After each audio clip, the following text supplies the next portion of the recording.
HSC পরীক্ষা ২ মাস পেছানোর দাবি, যা বলছে বোর্ড। চলতি বছরের অনুষ্ঠিতব্য এইচএসসি ও সমমান পরীক্ষা অন্তত ২ মাস পিছিয়ে ৩১ আগস্ট নেওয়ার দাবি জানিয়েছে পরীক্ষার্থীদের একটি অংশ। তারা বলছেন, পরীক্ষার সিলেবাস সংক্ষিপ্ত করার ফলে তাদের কোনো সুবিধা হচ্ছে না, তাই সিলেবাস আরও কমাতে হবে, তা না হলে পরীক্ষা পিছিয়ে দিতে হবে। তবে কর্তৃপক্ষ বলছে, পরীক্ষা পেছানোর কোনো সুযোগ নেই। শিক্ষার্থীরা জানান, তারা নবম শ্রেণীতে ওঠা মাত্রই করোনা শুরু হয়েছিল। পরে দশম শ্রেণী শেষ করার পর এসএসসি পরীক্ষার তারিখ ঘোষণা হলেও ওই তারিখ থেকে ৩ মাস পিছিয়ে এসএসসি পরীক্ষা নেওয়া হয়েছিল। এরপর ২০২৩ সালের ফেব্রুয়ারিতে এইচএসসির ক্লাস শুরু করে। এখন ২০২৪ সালের জুনে পরীক্ষা নেওয়া হচ্ছে। সাধারণত দেশে উচ্চ মাধ্যমিক শিক্ষা ২ বছর মেয়াদি।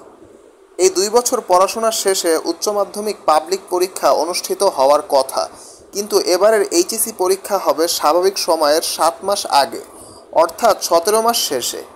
আর এতেই আপত্তি পরীক্ষার্থীদের। আকাশ আহমেদ নামে এক পরীক্ষার্থী বলেন, অনেকে বলছেন পরীক্ষা শর্ট সিলেবাসে হবে। তাদের বলছি, আপনারা সে শর্ট সিলেবাসটা একটু খুলে দেখবেন। আমাদের ফার্স্ট ইয়ার শেষ হয়েছে ৮ থেকে ৯ মাসে, আর সেকেন্ড ইয়ার ৪ থেকে ৫ মাসে। এই সময়ের মধ্যে বিভিন্ন কারণে কলেজ বন্ধও ছিল।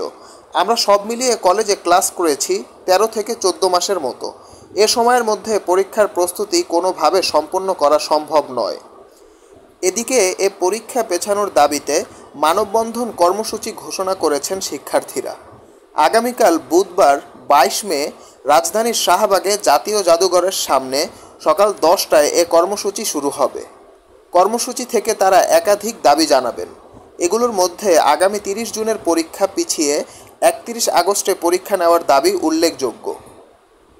কর্মসূচির আহ্বায়ক রাকিব আহমেদ বলেন, রাজধানী ঢাকা সহ দেশের বিভিন্ন জেলায় এইচএসসি পরীক্ষা পেছানোর দাবিতে আগামীকাল বুধবার কর্মসূচি পালিত হবে। এর আগে গত এপ্রিলে চলতি বছরের এইচএসসি ও সমমান পরীক্ষার তারিখ ঘোষণা করা হয়। ঘোষিত তারিখ অনুযায়ী ২০২৪ সালের উচ্চ মাধ্যমিক সার্টিফিকেট এইচএসসি ও সমমানের পরীক্ষা আগামী ৩০ জুন শুরু হবে। পরীক্ষা শেষ হবে ১১ আগস্ট, আর ব্যবহারিক পরীক্ষা ১২ আগস্ট থেকে ২১ আগস্টের মধ্যে শেষ করতে হবে। পরীক্ষার্থীদের দাবির বিষয়ে জানতে চাইলে শিক্ষা বোর্ড কর্মকর্তারা বলেন, পড়াশোনার জন্য সময় কম পাওয়ায় সিলেবাস সংক্ষিপ্ত করা হয়েছে। এখন আর এ পরীক্ষা পেছানোর সুযোগ নেই। জানতে চাইলে বরিশালের মাধ্যমিক ও উচ্চ মাধ্যমিক শিক্ষা বোর্ডের চেয়ারম্যান অধ্যাপক মোহাম্মদ ইউনুস আলী সিদ্দিকী বলেন, এ ধরনের বোর্ড পরীক্ষাগুলো সরকারের সিদ্ধান্ত। সরকার পরীক্ষা নেওয়ার জন্য ইতিমধ্যে একটা তারিখ নির্ধারণ করে দিয়েছেন। আমরা কেবল এ পরীক্ষা আয়োজন করে থাকি। অধ্যাপক ইউনুস আলী বলেন, পরীক্ষা আয়োজনের বিষয়ে আমাদের সব ধরনের প্রস্তুতি রয়েছে। বেশিরভাগ শিক্ষার্থীরাও পরীক্ষায় অংশ নিতে প্রস্তুত।